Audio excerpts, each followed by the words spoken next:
Hi, welcome back to Straight Line Persuasion Module 7.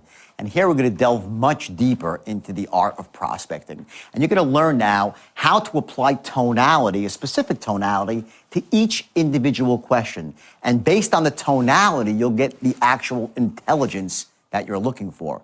You see, you're going to find very quickly here that as powerful it is to identify your own why in your own mind, you're going to learn how to identify your client's why, which is what drives him at the higher level. And that allows you, especially when it comes to those limiting buying beliefs, to take him to a place both emotionally and logically that will allow him to exceed that action threshold. Now, remember the art of prospecting here on this higher level. The most important thing is to write down, make up your own questions. I've given you sample scripts here with most of the basic questions, but I want you to customize them precisely for your industry. And there are some that won't make sense for you. If you might be a stockbroker or an insurance salesperson, or maybe you're just an internet marketer. Whatever you are here, make sure that you identify what questions work for you and then apply a specific tonality to each question. The important ones, remember, that you care and that you're just like him. If you get those two things across as you're asking those questions, you will develop honest feedback, a dialogue that's honest and will allow the person to open up because he knows that you're not just looking to sell him something, but you're helping him accomplish his goals, to identify his needs and help him get to that place quickly and elegantly. So again, as you watch this, take your notes and remember that everything you do at this point in time in prospecting, you're actually still closing. ABC, always be closing. We all know that acronym, and it's pretty funny sometimes, but in truth, it's exactly what you're doing. From that first moment you pick up that telephone, remember, enthusiastic, sharp as a tack, expert in your field, you're setting yourself up for a close. You're closing him at that moment to listen to you further. So now as you delve deeper into prospecting with specific questions that are targeted to gather intelligence and to identify needs, again, you're closing him on giving you that information. ABC, always be closing. And eventually, with these step-by-step strategies, as you go down the line, you'll actually be really closing the sale. But it starts here. So focus, watch closely, take your notes, and tomorrow you're going to use this stuff in your own life. See you soon.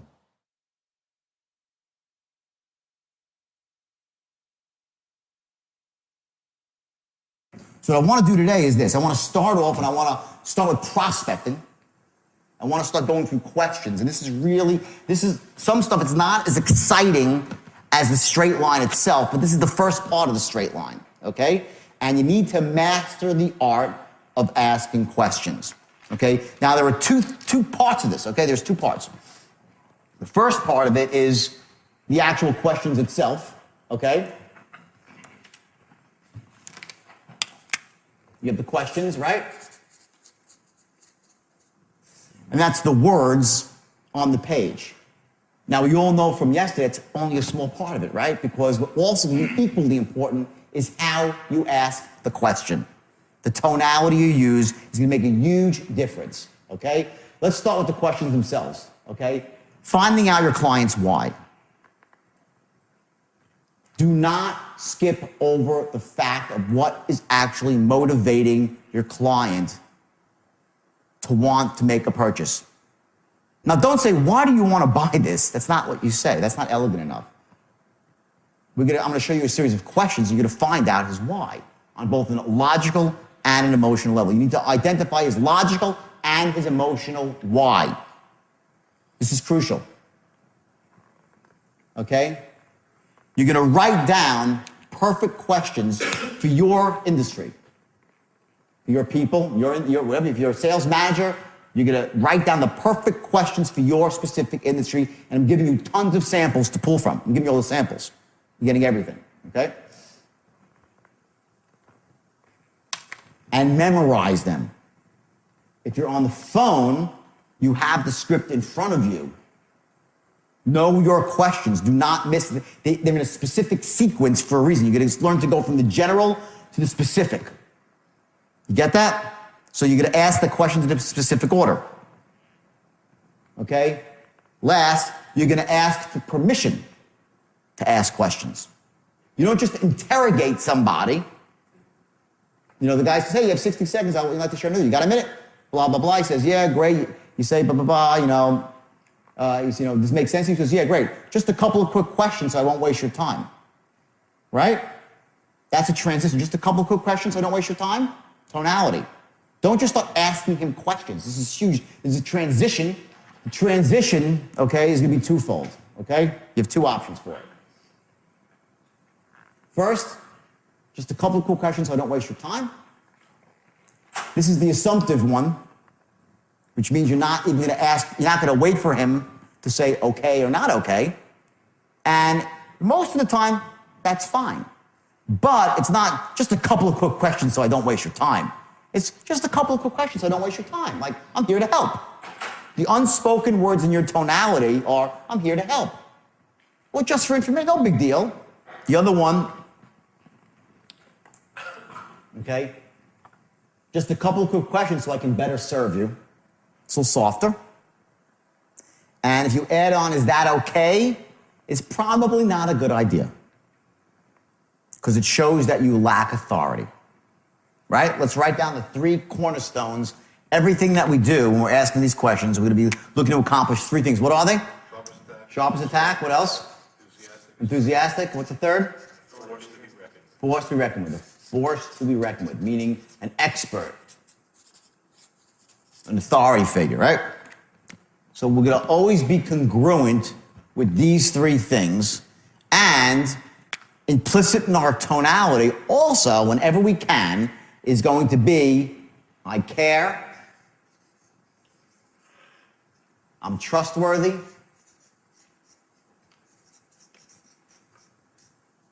I have your best interest at heart,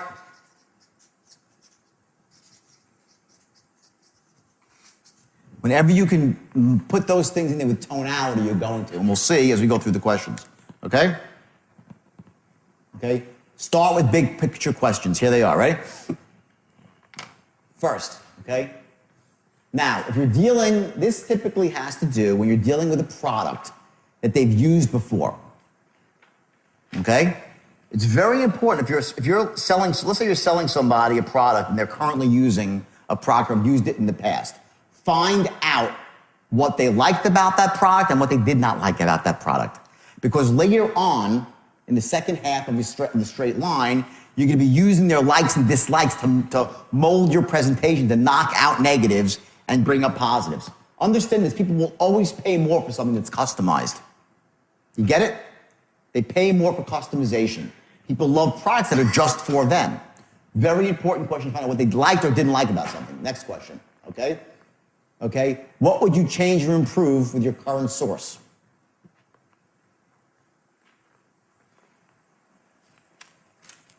Now, again, this wouldn't, for someone that's doing loan mod or credit repair, not going to really apply so much, this question. So again, you're going to choose the ones that suit your industry. But these are all the big picture questions, okay? Next. What's your biggest headache with?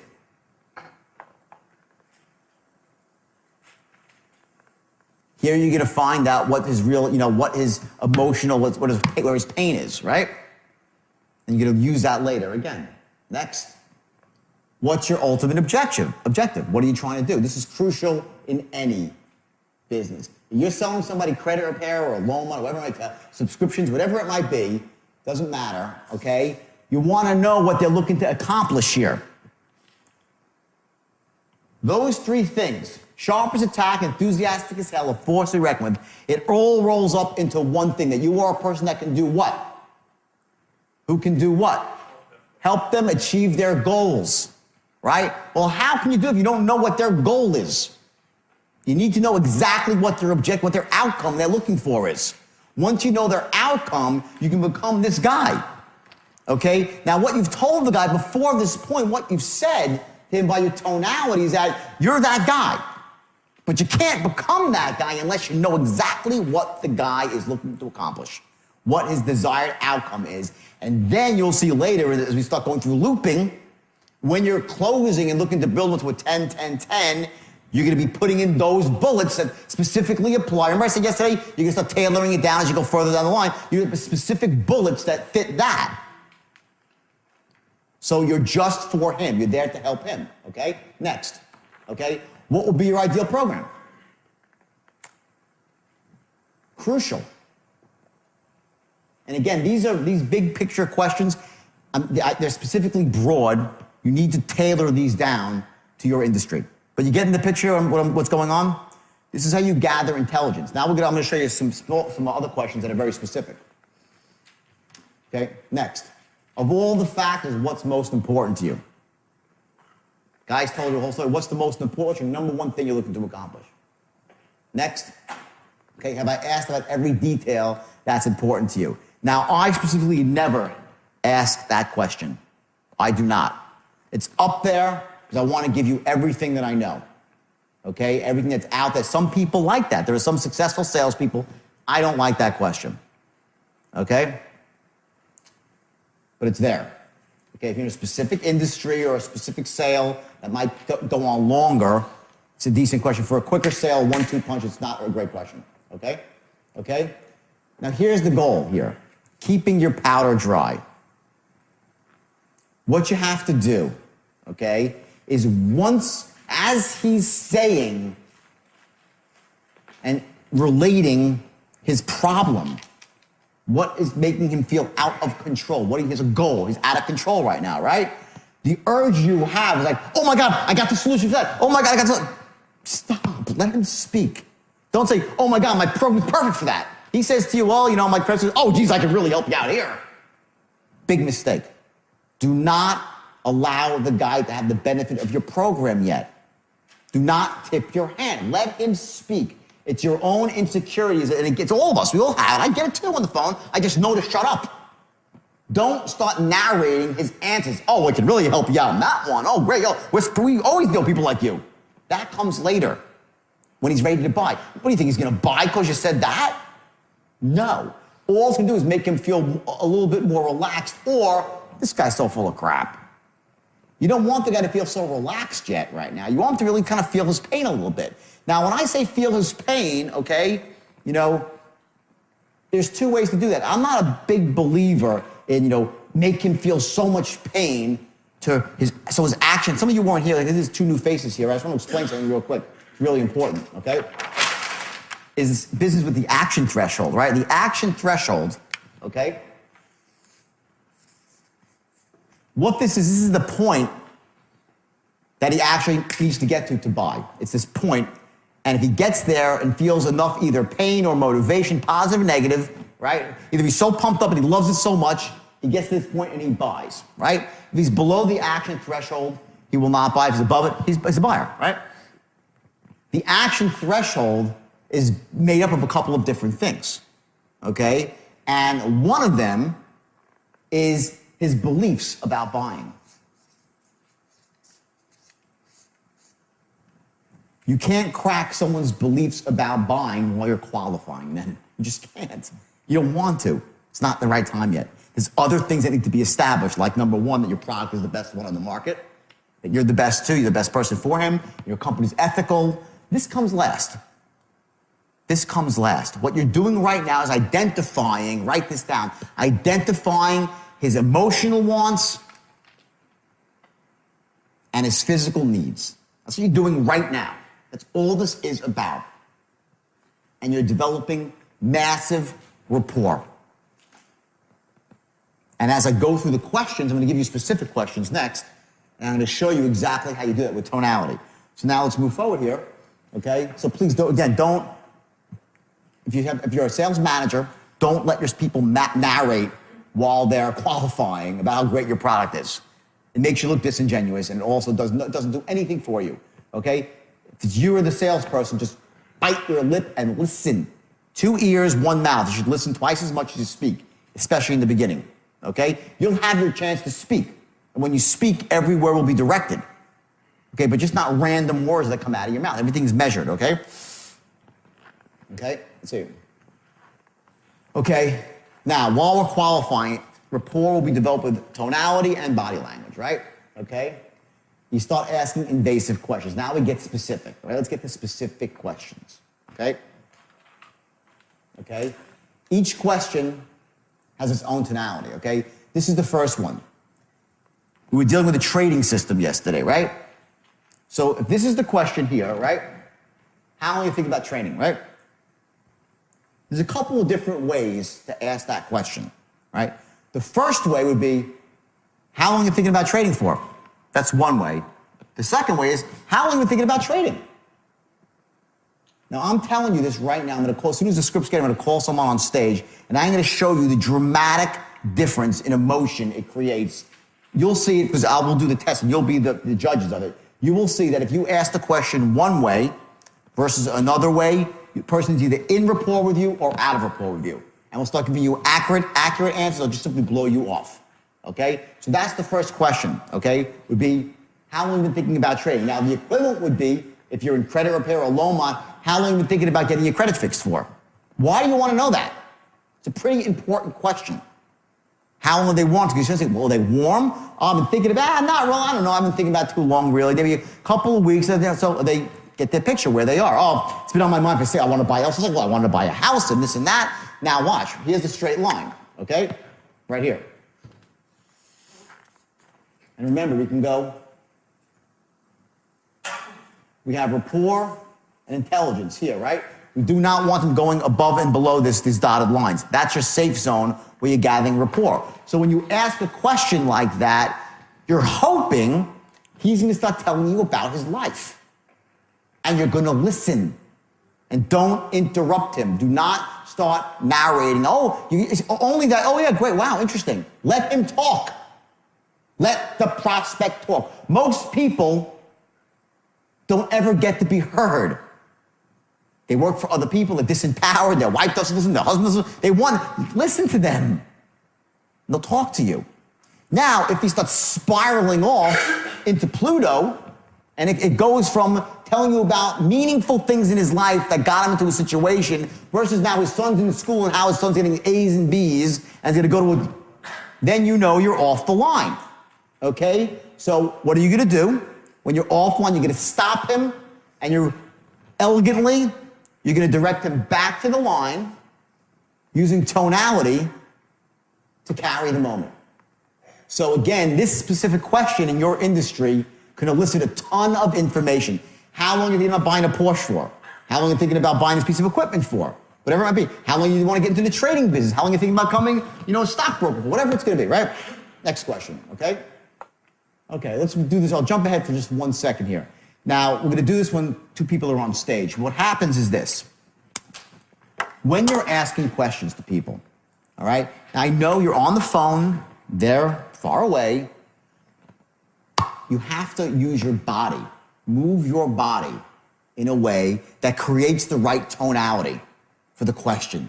If you're having trouble creating a specific tonality, what you're going to find is if you move your body a certain way, either you narrow your eyes, okay, drop your head, okay, tap your hand like this, okay, sit down and crouch forward. When I'm on the phone pitching, typically if I'm trying to close somebody, I am sitting down. This is me, just me, okay? I'm sitting down, leaned over with my weight forward, almost jumping out of my chair. I'm not really, my weight's not in the chair. My elbows were on the desk. I'm leaning, I'm looking at my script. Now, I wrote the script. I'm looking at the script still, just for a guide, okay? And I'm here, and I'm forward, I'm like this, and I'm banging my hand with certainty. That's me. Some people will pace around. They'll pace around like this. They'll start walking back and forth, and they'll say, right, a lot of people do that. No, none is right, and none is wrong. It's whatever works for you. So what we're going to do later, after we do these questions, we're going to do an exercise. You're going to find your gestures. Because you need to set anchors, called setting anchors for your gestures. I want you to know that when you need to trigger a specific tonality, you can do it with your body. Very, very powerful. As you're asking questions to people, remember, the most important thing when you're asking questions is that they have to know that you care. So when it starts to get to money questions, the specific questions like, how much money do you have in the stock market? Or, how much do you owe on your mortgage right now? How far are you behind on your credit cards? Whatever the questions are, okay? It can't be, how far are you behind on your credit cards right now? What do you have in the market? Like the Grand Inquisitor, you get that? That tonality is death when you're qualifying people. It's absolute death. You lose it right there and you're done. I've seen more salespeople lose sales at this point here of the script, right? When they're asking questions and they're out of rapport, okay? If you're saying to somebody, how much you have in the market. It's like, how much you have in the market? Just a ballpark. Just a ballpark. Everything, just a ballpark. Minimize it.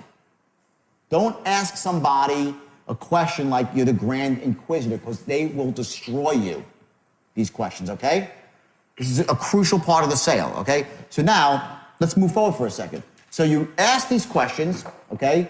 And you get to the point where you're done qualifying, and hopefully this guy qualifies. Two things. A, write this down. The product is right for him.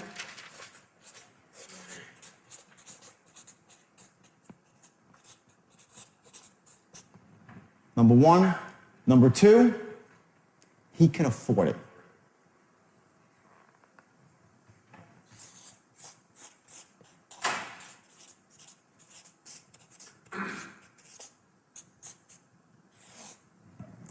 If the guy or girl cannot afford your product, do not pitch him. The biggest mistake of a salesperson is to pitch unqualified people. A, huge waste of time, and B, you get bad intelligence on how you're performing. You'll pitch 10 people without money, and you'll say, I can't sell. I'll tell you a story. I went to the United Kingdom on a speaking tour, right? And I'm a good closer. I close. When I go to a room, I close people. I went to the United Kingdom, and I got into a couple of different rooms, and I couldn't close a door. I couldn't sell one person in the room. I found out after the fact that they were all unemployed. And no one had money. It was a promoter, was an idiot, okay? He put people in a room, it was free. I never do free speeches ever. I learned a lesson. But I sat there for that was a blip of like 4 days, and I'm scratching, I'm going through my pitch. What's wrong with my pitch? I don't get this. I'm looking, my offer not good enough? Am I not getting enough values? My close week? They didn't have money. So I'm banging my head against the wall. You get it? Qualify your people. Make sure your people that work for you too. Qualify people out in the beginning that do not have money. Do not try to take non-buyers and make them into buyers. Huge mistake, okay? Also, that the product is right for them, okay? Please, please, please, the ethics of it all. Do not go banging people over the head to sell them your product just for the sake of selling them your product. Using the straight line. And you could do that. When you get into these loops, and we'll do this in a couple hours, the loops, people are going to buy from you whether they need it or not. Because you could convince them for a moment, but you'll burn in hell afterwards. So again, these two things you don't go forward. But once you get to the point where you're done qualifying, okay, here's your transition. Your transition is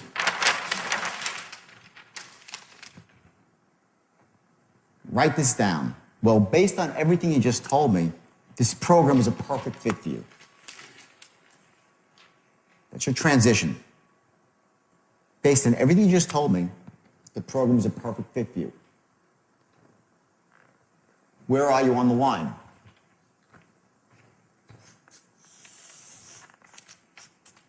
You're here, right?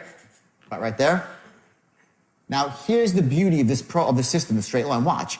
All this stuff happened, right? You're going to make 100 calls, and you're going to have 100 conversations that'll be different. But every single time, you're going to end up at the same spot, which is right here, saying the same words. Well, based on everything you just told me, the program seems like a perfect fit for you. You always end up in the same spot. So this is an anchor for you. In other words, your anchor point is when you say the first word is, hi, is John there? That's anchor number one, okay? Anchor number two is right here. Well, based on everything you just said, it seems like a perfect fit for you. And that's your transition into your presentation. Now, will you say that if it's not true? If it's not a perfect, will you say that? No, right? You're going to eliminate the guy right there. You're not going to pitch a guy and bang him over the head. So I don't want this to be like, it's generically unethical where, based on everything, even though you're a grandma, 85 years old, it still makes perfect sense for you. That's not what I mean. What I mean is you're going to get the people who it makes sense for, and that is your line. It's the same way every single time. You have all these questions that were asked with this precise tonality, okay? And you get to this point right here, bam, and you're perfectly on the line. Doesn't matter what happened up to this point. Other than that, you gathered your intelligence and you have your rapport, okay? Now you would go into your main body of your presentation, okay, which is going to be short, no more than a page, and I have it written out for you. And I made the presentation in a way that you can put your own stuff in there. It's like a modelable, okay? So what you're going to do here is you're going to go into your presentation, right? You're going to ask for your first order right about here, first time.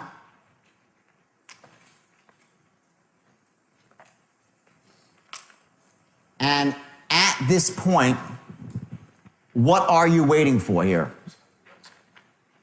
What are you waiting for? When you're asking for the order, you say, believe me, you'll be very impressed. Sound fair enough? What are you looking for here? You're looking for the guy to say no. We expect no. This is your next anchor here, right at this point. Your first no. You ever watch Law and Order? You know, like one of all these TV Boston legal, you know, they have this, and it's funny because they have this thing they do is like they'll be on trial, right? And the lawyers are, you know, in their chairs and the witness is on the stand, their witness, right? And all of a sudden the DA will come up with some killer piece of information and the witness gets stumped, right? And the lawyers go, ah. And they just shake their head and the jury looks over at the lawyers and say, oh, we know it all along, and the lawyers gave away, right? They dropped their guard, they showed their face, and said, you can keep a poker face, right? That's the exact opposite of what you do as a salesperson. You never, ever do the Law and Order head drop. Oh, my God. The guy said no. You get it? Whatever he says is exactly what was expected. It's always the expected response, okay? So when he says no, you perk up. You're expecting it. Okay? This is the key right here. Major anchor. The first no. From that point, you're going to run your first pattern. And this is going to be the pattern to establish this. Number one, that the product is the best thing since sliced bread. We'll get to this in a second. I'm just going to give you a quick run through the line. Okay? So what you're going to say to the guys, you gave him this presentation, right? And he says, let me think about it. So do you say to him, well, you know, why do you want to think about it? That's answering his objection directly, right? You do not want to do that. We're going to engage in a process called deflection. You're going to deflect his objection. In other words, put it off to the side. It's unimportant. A, it's not even a real objection. If he says, I don't have any money, it's a different story. He says, I only think about it, I'm talking about my wife, whatever. Deflect it, okay? You're going to handle that objection, but you're going to handle it on your timing. Not when he wants it, when you want it, okay? So you're going to deflect no matter what he says here. No matter what he says, I don't care if he talks about the price of tea in China. Your first question is going to be, I hear what you're saying. Not I understand what you're saying. I hear what you're saying. But let me ask you a question. Does the idea make sense to you? Do you like the idea? That's pattern number one you're going to run. Doesn't matter what happens. Because I am telling you this for sure. He's not at a 10 in terms of his love of your product. He's just not. You didn't try to even get him there. Your pitch is not designed, your presentation, and I'll get to the presentation in a second. It wasn't designed to get him there. You're just getting him in the game, showing him some benefits so he gets up there, likes it, and seems good, right? Does the idea make sense to you? Do you like the idea? Now, you're not going to say, we went through this yesterday, you know, money aside, does the idea make sense to you? No. You don't say that. But implicit in your tonality is that money is aside. You're like, well, let me ask you a question. Does the idea make sense to you? Do you like the idea? Like, no big deal. Money aside. That's your first question. Do you see you're starting to see the concept of the line here, that it doesn't matter what happens. Every sale is exactly the same. That's the power of somebody that's not a top salesman. They can use every sale's identical. You'll get to all their objections, but on your time frame. And they're going to love you for it because they're not going to think you're deflecting. They're going to be in the game with you because you're in rapport.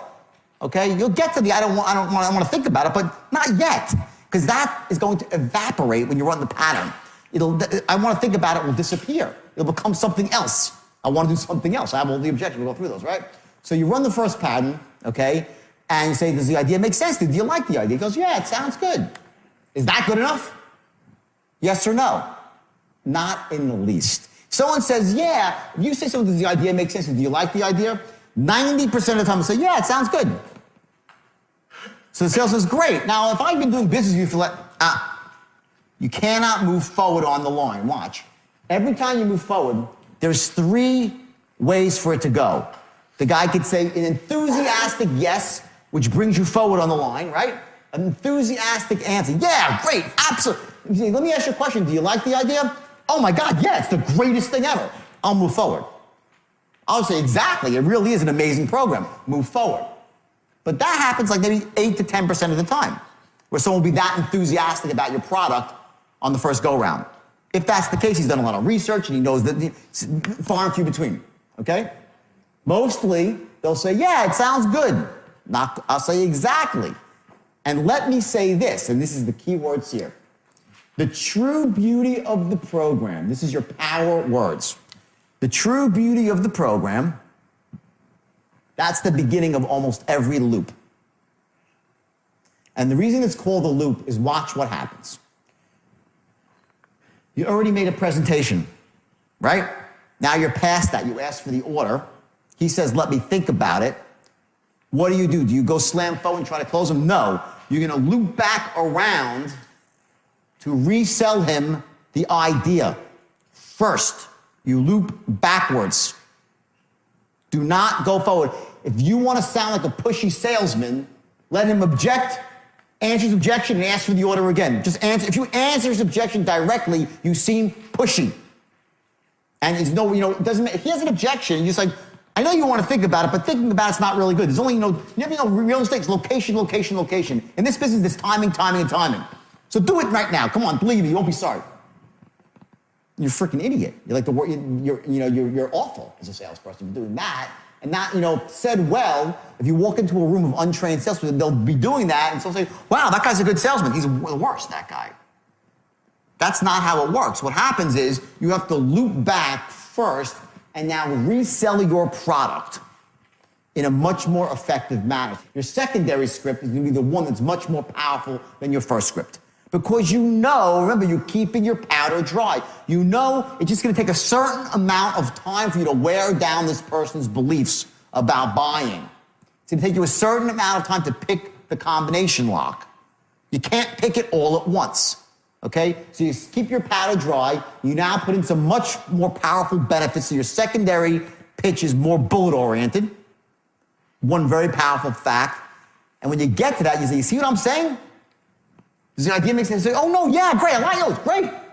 The second go-around, they'll go up on you. They'll say, yeah. If they were saying, yeah, it's pretty good, they'll say, no, it's great, yeah, I really like it. Now they're probably at an 8 or a 9, maybe at a 10 if you did a good job, depending on how hot they were. Now you can move forward and continue the loop. So that's your first loop, right? Then you would move forward and you would ask him another question. That's going to start cutting through his buying beliefs about you. And I'll stop here right now. We're going to pick this up after. So I want to do the questions now. Let's go through the questions that you're going to ask. And I want to show you the precise tonalities that you're going to ask these questions in, okay? And let's pretend right now that we're selling a trading seminar. First question is going to be, okay, now how long have you actually been thinking about becoming a trader? Okay? So start off here and say, okay, great. Just a couple of quick questions so I don't waste your time. Let's hear. Okay, great. Just a couple of quick questions so I don't waste your time. Okay. Go. Now, how long have you actually been thinking about becoming a trader? About 2 or 3 years. Excellent. And are you looking to trade part-time or full-time? Could trade maybe 3-4 hours a week or something. Okay, excellent. And where are we? Okay. And what kind of work are you doing now? And how's it going for you? Okay, that's a two-part question. First, you'd say, hey, what kind of work are you doing now? Let him speak a bit. Say, how's it going? Once you start speaking, to prompt him more. Start from the top, and what kind of work are you doing now? And what kind of work are you doing now? Okay. I'm just working in a factory and stuff like that. I work about 40 hours a week. And how's that going for you? Well, I'll tell you, it's pretty good, but I have weekends off, and then typically on the weekends, I try to get away with my family. I don't have that much free time. And for the most part, though, we usually go and, we go up to northern England on the weekends. And, but I think I wanted to become a trader because I like hunting up there, and I think it would give me the freedom to do that. And, last weekend I was there, I remember I had to come because, I'm short of money right now, and I had to go up there and just kind of only hunt half the weekend with my kid. And my kid loves to hunt, so I figured being, a trader would be just a great thing for me because it would allow me to spend more time up there on the weekends. And, you do any hunting? No, I don't actually do hunting, but that's really cool that you do. Hunting's a blast, I'm sure. So are you looking at trading as a way to simply... Okay, stop. I did it on purpose. I rambled off the line, right? Let me explain a couple of things here, okay? Number one, okay, is a couple of very important words. Now, don't take this the wrong way. Remember, ethics, right? We have to have our ethics. But I want you to remember, drill these words into your brain. I am just like who? You. I am just like you. You just told the guy, you might as well tell the guy you hate hunters, right? Yeah, I got my just gut. I know it's up on stage, but I'm glad you're doing well, right? I'm glad that it came out, though. But to me, the guy says, "Oh, I was up hunting." I said, "Do you hunt?" You're like, "No, I don't. Sorry." Anyway, you completely broke rapport. You completely broke rapport. You were trying to do the right thing to get me back to the line, but that was not elegant. What that was, I'm a salesman. I don't care about your life. You get it? Yep. Okay? And that's a huge error right there. You're out of rapport. You probably reduced your chances of a close by 50%. With that one mistake, 50% you've reduced your chances to close. Because the guy doesn't want to, listen, we join clubs. We join political parties. We go to churches and temples, whatever it might be, to be with people that are like us. We don't associate based on our differences. We associate based on commonalities. Hey, he's my best friend. He's nothing like me. That's bullshit. Don't think, I'm looking for a woman who's going to be your opposite. No, that's a load of crap. You want, so you can be an opposite? You want to be with someone who's like you. So I met this guy. He's rude. He's obnoxious. He's nothing like me. I want to be his best friend. No, we associate based on commonalities. We join religious organizations, go to country clubs, political clubs like, the Rotary Club. It's based on what we have in common. We want to be around people who we have things in common with. That's it. When someone says to you they're a hunter, I don't want you to stretch the truth, but let's say, have you ever been hunting? I'm sure you have, right? No. Never in your whole life. Okay, great. He's one. Fair enough. Okay? Fabulous. Great. Here's the response. You better. My God, I've never been hunting. I would love to go hunting one day. I'm sure it's unbelievable.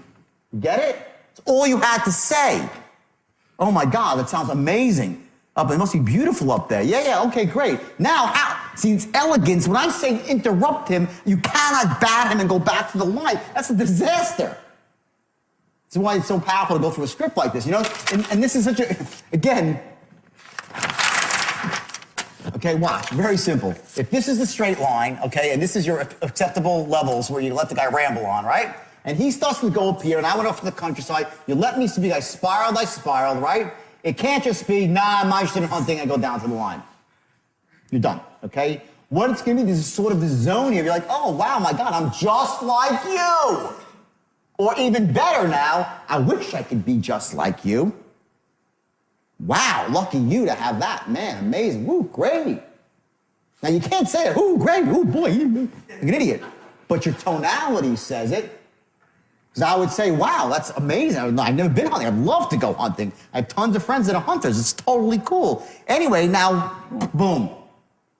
Apples and oranges in how you close a sale. You're in complete rapport with this guy. He's like, oh, wow, what a nice guy. He's like, you're interested in my life. You get it? Mm-hmm. Everyone get that? Okay. Never fall out of rapport with a question. Let's go to the next question. So are you looking at trading as a way to simply supplement your current income, or is it something that you're transitioning to full-time after you start making tons of money with it? Okay.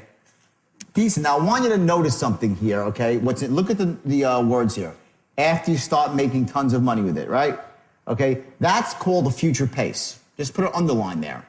When you're writing your presentations for yourselves and your companies, right?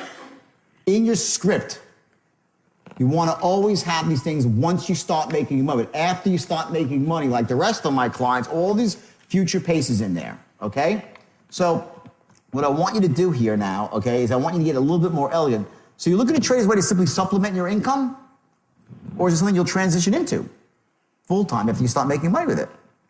In other words, it has to be, the future pace has to be said in a way. It can't be once you start making money with it. It's like once you start making money with it, like the rest of my clients have. And you can't say the rest of my clients have. A, because it's probably not true. You're not going to lie on the telephone. But by your tonality, when you say this line, you want to trigger the emotion, okay? Like it's a virtual guarantee without ever saying it's if it's a guarantee, if what you're selling is a guarantee to it, then say it. But if it's not, don't say it, okay? So try it again, okay? So are you looking at trading as a way to simply supplement your current income? Or is it something that you'll transition to full time after you start making money with it? Well, I'm just going to do it full time, part time. Are you currently invested in the market right now? Stop. Important point here, okay? Remember, now I know this is a little bit awkward right now, but remember I said in the beginning that I was looking to trade 4 hours a day? Okay, right? So I answered this question already. So very often you have these questions and you're going to find that sometimes the guy is, when he's offering up the information, giving you the intelligence that you need, what's happening is you're going to be able to jump ahead to some of the questions and they're answered. So make sure now when, again, this is the first time you're ever looking at this, all right? But know your questions well enough that you can tailor them so you're not sounding like a fool. Because what I would say is, I just told you I'm looking to trade 3-4 hours a week, right? So that's what I would say if I was on the phone. It would seem something is very odd. They go, oh, I get it. The guy's reading from the script. That's what it would sound like, okay? You have to master the art of reading from a script without sounding like you're reading from a script. Without sounding like you're reading from a script. If you're reading from the script, you're done. They will not buy from you, okay? So, let's go here. Now, are you currently invested in the market right now? Any stocks, bonds, mutual funds? Go, let's hear it. Are you currently invested in the market right now? Any stocks, bonds, mutual funds? Okay, good. It's good tonality by the way, because what he's doing is he's making it a no big deal. Just for informational purposes. You currently invested in the market right now? Any stocks, bonds, mutual funds? No. Are you in the market right now? Any stocks, bonds, mutual funds? That would be the wrong tonality. You get it? This has got to be it's very important at this point that when you're asking him money questions, qualifying someone for money, you have a very much of a no big deal tone. Okay? Now let's switch to you. Big Dino. All right? Let's start with, okay, are you currently invested in the market right now? Let's hear it. Are you currently invested in the market right now? Any stocks, bonds, or mutual funds? Yeah, I got a few. I got maybe $4,000 or $5,000 in the market, a couple of different stocks. That's awesome. Just for suitability purposes, how would you say your current financial situation is right now? Okay, now here's the problem. Here's the thing is that he said just for suitability purposes, how would you say your picture is right now? That's the tone of the inquisitor, okay? The better tonality is this, right? And just for suitability purposes, what did I just do? What did you see me do? I pushed my hands out.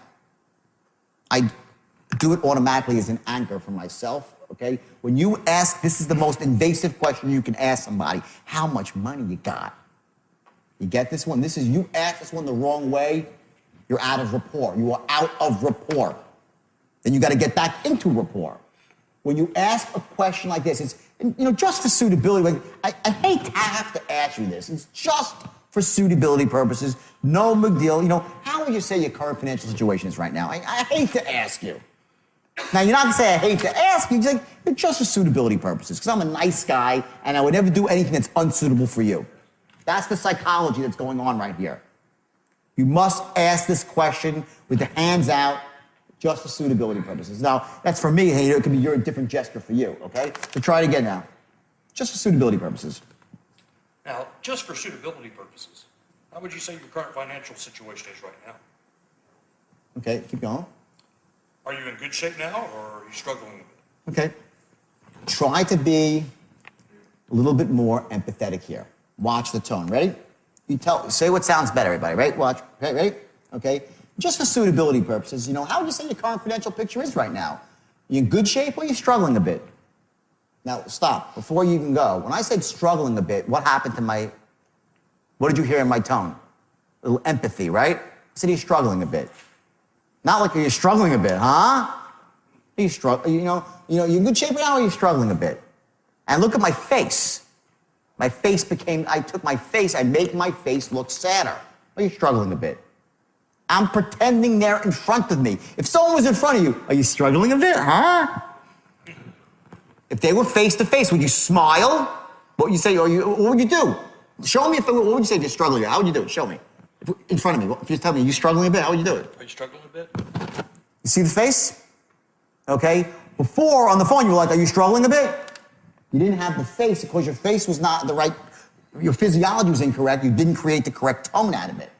They can see you despite the fact that you're on the phone. They have a mental image of you that they get from your tonality and they're matching it. Listen, the brain is so powerful. They've seen 100 people ask questions or say things like that before, and they match up a tonality to what they've seen before. They create a pattern. They generalize. So if Dino's tone is wrong, they see a snickering guy. You know, if you say it to him, they say, he doesn't feel bad for me. He doesn't what? Bingo. Huge thing. I care. In fact, this deserves its own sheet here. So far, in the last few seconds, we've seen two things that are hugely important. Number one, I am just like who? You. And I care. Do you see I can't write English? It's the craziest thing. I care. I can't, I'll say it again. I cannot overestimate the importance of establishing these two things while you're qualifying. They're going to make your job infinitely easier when you try to close this person in 3 more minutes. The effort you put into this part of your presentation, this precise tonality, so they get to understand you are not just sharp as a tack, enthusiastic as hell, and a force to be reckoned with. They want that guy or girl to be their guide, their mentor. They want that. But what they also want is to have somebody who's just like them and somebody who gives a shit. It's not just there to sell them something. Get it? I'm going to spend like an hour on this. This is just, you don't get this. This is it. I'm giving you the formula right now, right here. The looping is easy. It's mechanics. I'm going to show you the looping. 2 hours, you'll get 3 patterns, no big deal. This is the elegance. This is what creates a great salesperson. This creates someone that gets tons of referrals. I'm just like you, and I care, and I'm an expert. And I'm trustworthy. Get it? Qualifying is one thing, and there's qualifying, which is another thing. First day now, let's flash back. I showed you that chart. You see why I say the chart's ridiculous? Part of it's about rapport, part of it's identifying needs. What the hell is that? As you're identifying needs, you're developing rapport. There's no difference. When you're asking when he says no for the first time, you're still building rapport. You're still building rapport every step of the way, and you're still identifying needs as you're closing. There is no division. You're doing everything at every moment, you're identifying needs, developing rapport, and closing every word that you say. All designed to get you to that one point. Doesn't matter. And these things here, this is where it's at. It's not in the hard-charging guy that you see on the phone pacing back and forth on TV. That's a load of crap. The salesperson is the ultimate wolf in sheep's clothing, but with ethics. So there's nothing wrong with it.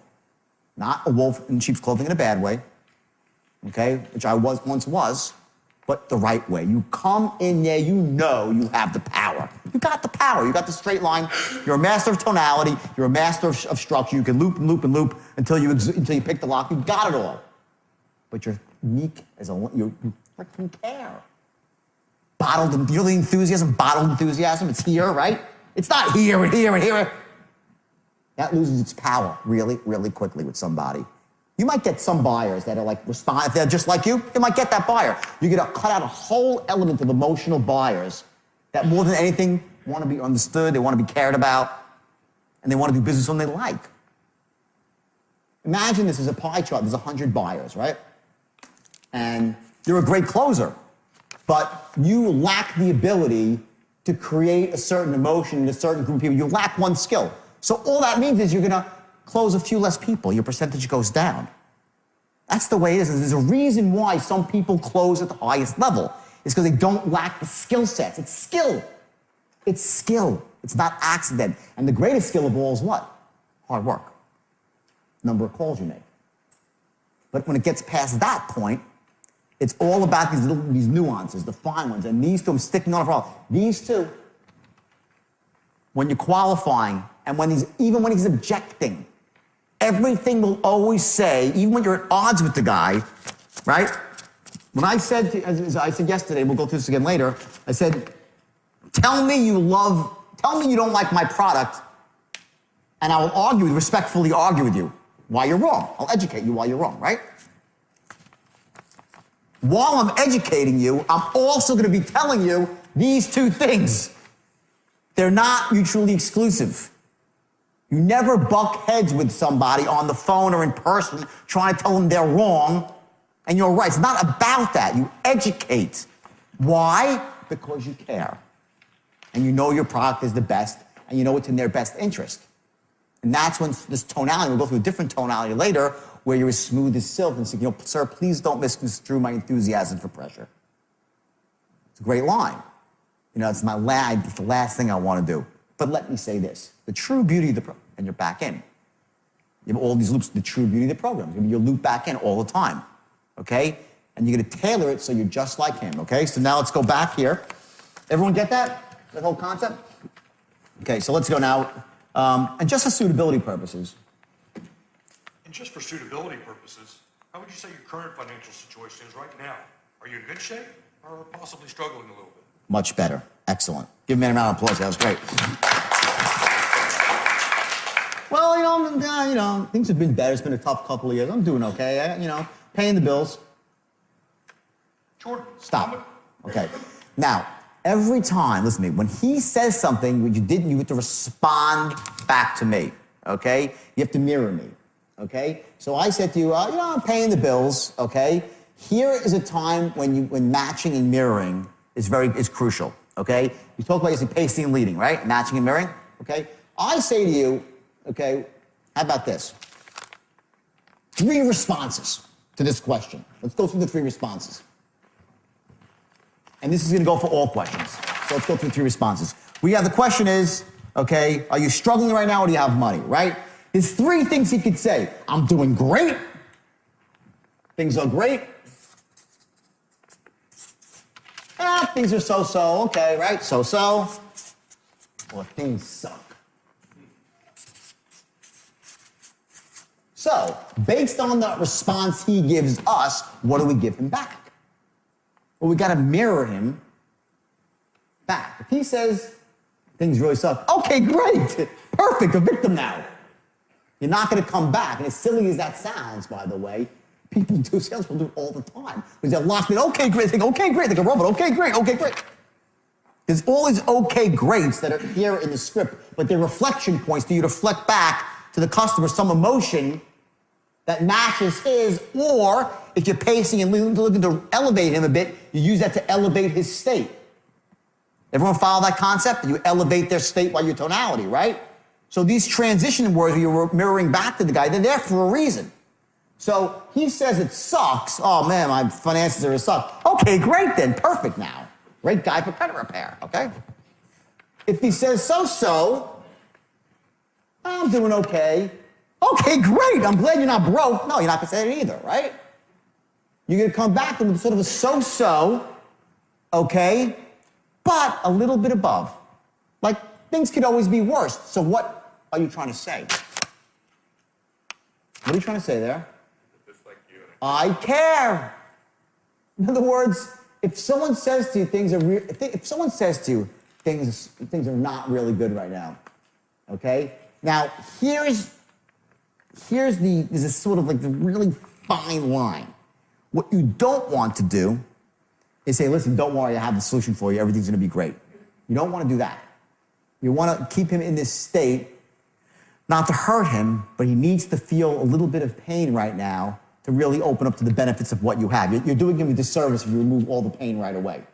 And don't take that as the wrong way. You don't want to put people in pain. The problem is if you take him out of pain too quickly, he won't close. And they'll still be in pain an hour later and you've done the guy a disservice. So he has to feel some pain for you to do the right thing by him. It's tough love, okay? So you're not going to solve his problem while you're qualifying him. Get it? Fight the urge, okay?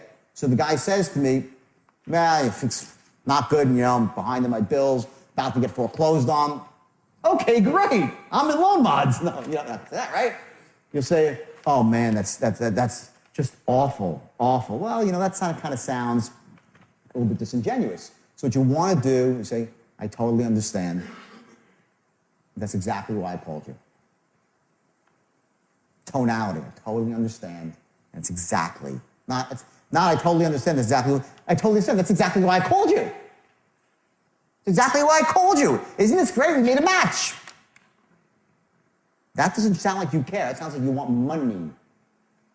I totally understand, that's exactly why I called you. How does that sound? I care. If the guy says things are going, well, you know, things are going so-so right now, okay? Okay, good. Doing better than a lot of people. Move on. One possibility. Okay, good. Okay, good. Good to know. Good. Great. Little upbeat, not too much, a little bit above him, not too much. Say to the guy, how are things financially? Oh, doing great. Awesome. Perfect. Great. Next. You match the guy, boom, on. You alter your response to match his response. Qualifying does not occur in a vacuum. There's this zone here, right? It's like this little zone of tonality and rhythm and tempo, right? And the kill zone is like right here. That's your appropriate response, right? You're like, how do I remember all this?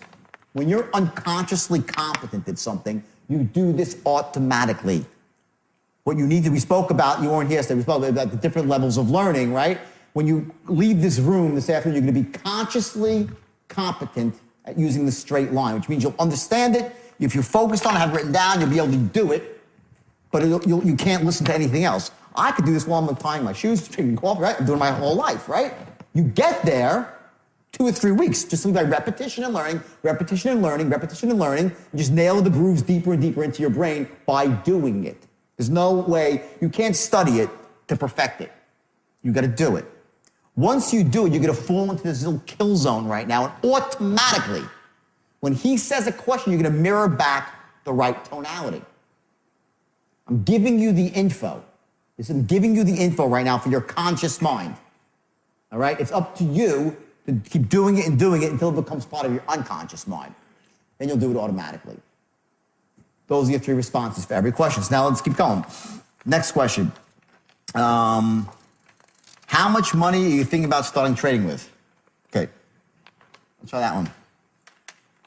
Jordan, how much money are you thinking about starting trading with? Just a ballpark figure. Okay, good. I want you to remember every time the word you're asking someone about money, always, always, always go into your disarming tone. Always disarm, okay? So just try to kick it up a notch. Sometimes it seems like I'm exaggerating this stuff and it seems silly and foolish, right? Exaggerate it a bit. But right now, exaggerate it right now in the room and then back off and find your center afterwards. I don't want you to try to creep up to the right tonality. Let's overshoot your tonality for this. So I say, watch what I mean by that. I say, how much money are you thinking about starting out with? Just a ballpark. Just a ballpark. Just a ballpark. Try that. Just a ballpark. Just a ballpark. Much better. Listen, is he going to buy because he says just a... No. Okay? But we're going to use the same tonality about 20 more times when he's closing. Because when you start asking people to make decisions, it's the disarming tone that you use. Just a ballpark, no big deal. Okay? Getting started is simple. Question of your names and basic information, and believe me, if you do even half as good as the rest of the people in this program, you're going to be very, very impressed. Sound fair enough? That's a tonal closing pattern, okay, which goes down to a very, very impressed. Sound fair enough? Reasonable man. Just two reasonable guys. All these tonalities are going to flow through to the script, okay? Let's go to the next one here. Okay, and this is the utter one, the most invasive question of all, is how much are you liquid for right now? And are you looking for that right now? Okay, great. Here, this is specific. Okay, now this is specific to the trading industry. So it might apply to your industry, it might not. But what this is really saying is not can you get your hands on the money, but people say, yeah, I got $20,000 and then they're going to go borrow from their grandma, okay? I don't know if that applies to your industry, but if it does, see, and here's the point, what I want you to learn from this, is when you go back to your job and you're selling or you're managing other people, think through, you go find out what your outcome is before you start writing your qualifying questions. You got to understand what exactly you're looking to accomplish when you're qualifying, besides all the rapport stuff. I'm talking what you need, the info you need to know, right? In this particular industry, what they were finding is that people would say, oh yeah, I got money, and they'd say, okay, I got to go now find them. I got to borrow the money from my mom all the time. Like I got to go raise it, I got to find it. That's what was going on. So you added a qualifying question on to the end. Let's just say you're in a specific situation, okay, when it's one of those things where 90% of the time, okay, they have to make the decision with their wife. I would qualify that out in the beginning if it was that sort of decision. Do you need to have someone, do you make this decision alone, or is there somebody else you need to make the decision with? If that's, you don't live in a vacuum. Find out what your core objections are and start qualifying out for them to save your salesman time, to save yourself time. Balance that, though, with not over-qualifying, so you're only looking for the perfect cherry pick. There's a zone in there that you have to be comfortable in. But if there's something that's really killing you every single sale, it always comes down to the same thing, okay, you try to qualify out for it. That's why we added in another question. Are you currently looking for the money? You got to raise it, okay? So let me hear that one, the time for that. Are you liquid for it right now, or do you have to raise the money? Okay. Well, do you have to raise the money? Yeah. I'm on to your game. That's not quite the right tonality. But a good shot, though. So what is the right tonality? Let's go through the right tonality. Would be more like, you look for that right now, or do you have to raise the money? No big deal. You have to raise it. Just want to know. I'm interested. No, tell me. You have to raise it. Because I can help you. That's the tone. You have to raise it. Some of my clients do. Just be honest with me. Let's get on the same page, pal. Casualness.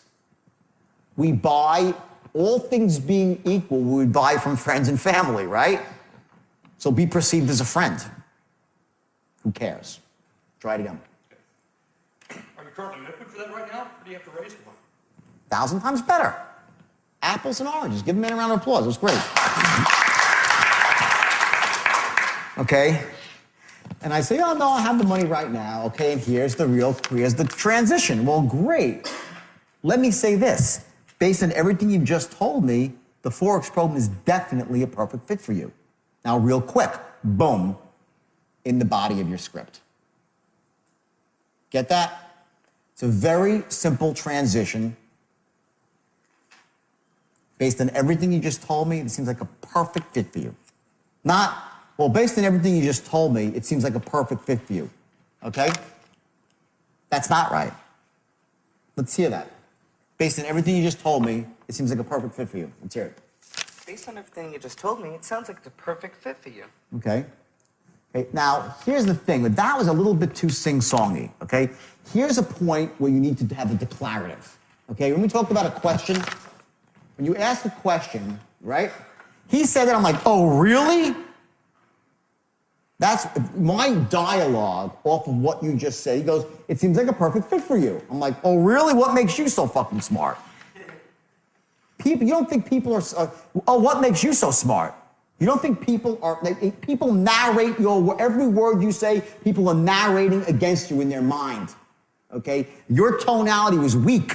It was not the tonality of the expert, okay? Here's the tonality of the expert. Well, let me say this. Based on everything you just told me, this is a perfect fit for you. Different, right? Who would you trust? This seems like a perfect fit for you. Not a perfect fit for you? Oh, really? Or it's a perfect fit for you. Oh, really? That's my response. Oh, really? Wow. Seems pretty confident. It's a figure of authority. You get it? I'm not like, it seems like a perfect fit for you. It seems like a perfect fit for you. Perfect with P. P. That's your power deck. Seems like a perfect fit for you. Now, real quick. And when I say now real quick, I'm like, now real quick. Or now real quick, which is better? Say now real quick. Now real quick. No, say it like you're going to pitch me. Oh. Great, now real quick. Great, now real quick. Okay, great. Now real quick. Okay, good. Say it from the top. Okay, great. Well, let me say this. Right here. Oh, you want me to do this? Yeah, okay, great. Okay, great. Well, let me say this. Based on everything that you just said, the Forex program is definitely a perfect fit for you. Now, real quick. Bingo. Perfect, declarative, empower, confident authority figure. Okay? So you notice the transition. 1 second, you're meek and don't just for suitability purposes. I totally understand. Next second, based on everything you just told me, it's a perfect boom. You go back and forth from being the authority figure to being empathetic whenever it suits you and suits the sale and gets you to move down the line. And each moment, remember, know your outcome. What's your outcome? Your outcome here for this transition is for you to transform yourself in that moment into the expert. That's your outcome of that question, of that statement. Okay? Not just that based on everything you said, it sounds like a perfect fit for you. That's whatever. You did 20% of the job. Okay? It's based on everything you just said, it seems like a perfect fit for you. Now, real quick. And when I say now real quick, I speak quickly. Why? Because it's congruent with the word. I wouldn't say now real quick. Okay, now real quick, bam. Why am I saying now real quick? Why? What does that really mean? What's that? I'm going to tell you about my program. Now I'm going to tell you about my program. Okay, anything else? Bingo. Important. Now let's talk about this. Like, every word matters. Why is that in there? Now real quick. I could say now real slowly. Now let me take this slowly. I could have wrote that. I didn't. There's a reason why. I say now real quick.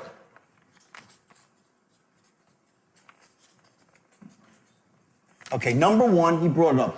Time is money, right? Whose time? His and damn straight. I'm a top producer.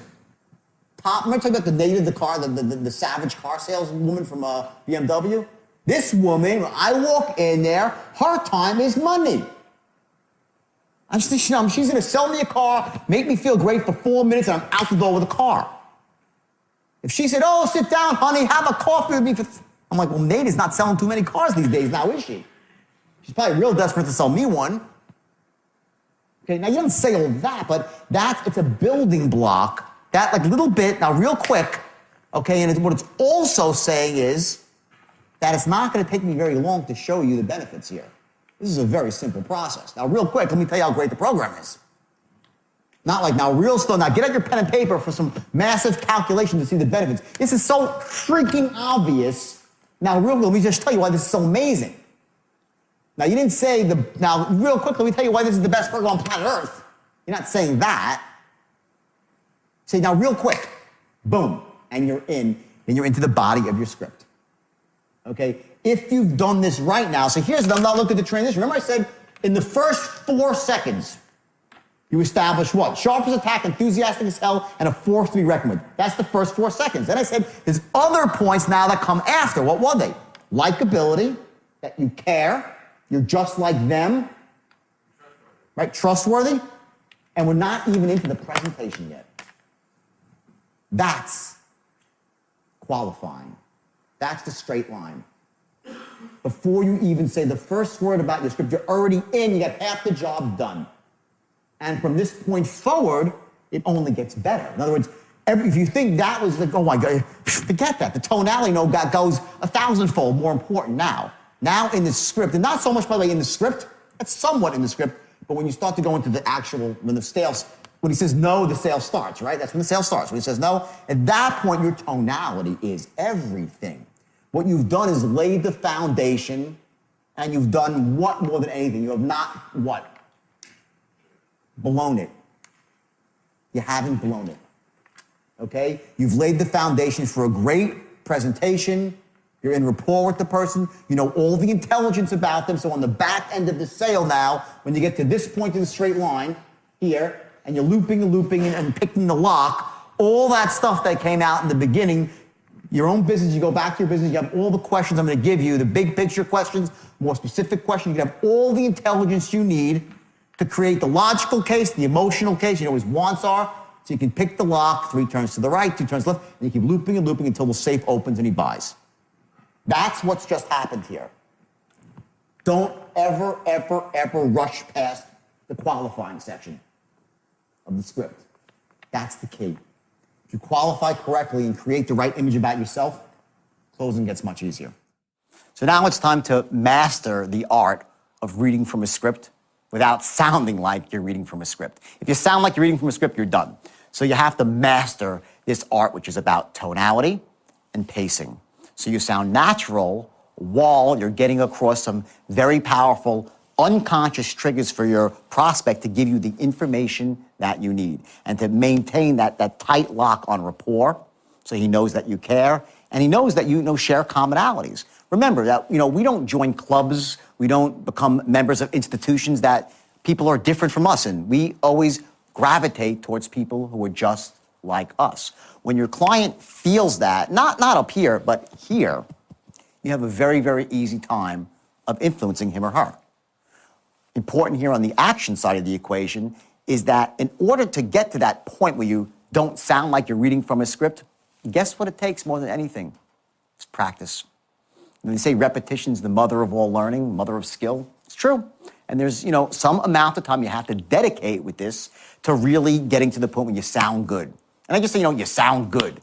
You sound natural, you sound effective, not like a salesperson. The last thing you want to sound as some guy who's selling Ginsu knives on TV, right? That's a different thing here. That's not what we're learning. We're learning elegance, we're learning class, we're learning how to influence and persuade without being some hard-selling influencer.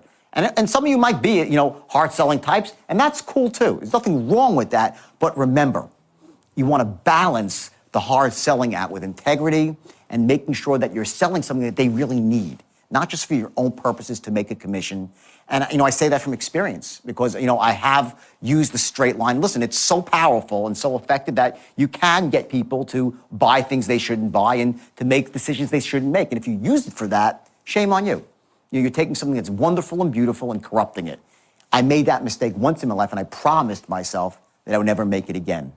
So I want you to focus now. I want you to take 2 specific actions right now. One of them should be simply looking in the mirror and reading the script so it sounds natural. And the second is tomorrow when you go to your work or to your job, whatever it might be, I want you to use what you just learned at least twice.